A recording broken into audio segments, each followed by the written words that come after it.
এগুলো অফিসের chair, easy chair বলে। এই ওর পেছনে কেউ লাগবে না। এই যা এখান থেকে যা, যা মারবো কিন্তু। তোর গায়ে হাত বুলাতে হবে না। বাবান কামড়ে দেবে কিন্তু। এই বাবান বাবান পেছনে লাগবি না।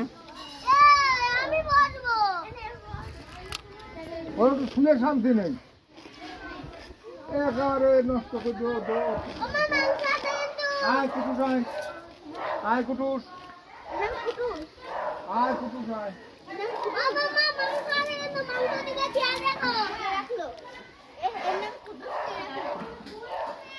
ও খাবে না না? কি কাঁচা মাছ খাবে না, কাঁচা মাছ খায় না। হ্যাঁ গুড্ডু গুড্ডু কি খাবি দেখ।